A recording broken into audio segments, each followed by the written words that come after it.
Hi friends, இன்றைக்கி வந்து என்ன சமையல்னா எண்ணெய் கத்திரிக்காய் வத்த குழம்பு மாதிரி, ஓகேவா? ஸோ அதுக்கு வந்து ஒரு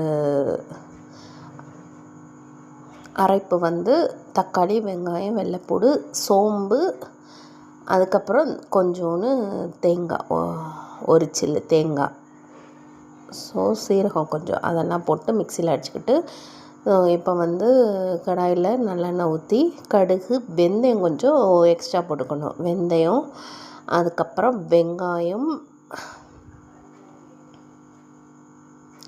வெங்காயம் போடல, வெள்ளைப்பூடு 15 பல் வெள்ளைப்பூடு. புளிக்குழம்புக்கு வந்து நீங்கள் வெள்ளைப்பூடு போட்டிங்கன்னா உங்களுக்கு கொஞ்சம் டேஸ்ட்டும் எடுத்து கொடுக்கும், உங்களுக்கு கொஞ்சம் நல்லதும் கூட.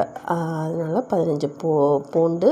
அப்புறம் வந்து நான் ஏற்கனவே குட்டி குட்டி கத்திரிக்காயை வந்து 4 ஆட்டு வெட்டி வதக்கி வச்சுட்டேன். ஸோ அந்த இதை வதங்கினதுக்கப்புறம் கத்திரிக்காயையும் போட்டு நல்லா வதக்கிட்டு நம்ம அரைச்சி வச்ச இந்த விழுது இருக்குல்ல, அதையும் எடுத்து இந்த வதக்குனதோடு என்கிட்ட கொஞ்சம் வெங்காயம் இருந்துச்சு, ஸோ 2 வெங்காயத்தையும் சேர்த்து போட்டுக்கிட்டேன். ஸோ எல்லாத்தையும் போட்டு நல்லா வதக்கிட்டு அதுக்கப்புறம் அதுக்கு கொஞ்சம் மிளகாப்பொடி,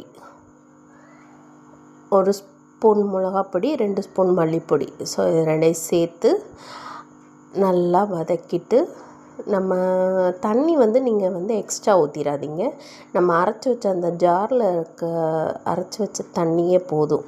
அதில் நம்ம வாஷ் பண்ணுவோம்ல, அதில் கொஞ்சமாட்டு ஊற்றி அதை கீழே ஊற்றிடாமல் நீங்கள் வந்து என்ன பண்ணணும்னா இதை இங்கே ஊற்றிடுங்க, அந்த அரைச்சி வச்சுக்க எடுத்தது. ஸோ எனக்கு வந்து மல்லிப்பொடி வந்து போட்டதுக்கப்புறம் நல்லா வந்து கொஞ்சம் நல்ல திக்கு கிரேவியாக ஆச்சு. கொஞ்சம் தேங்காய் போட்டதுனால நல்லா செம்ம டேஸ்டாட்டு இருந்துச்சுங்க.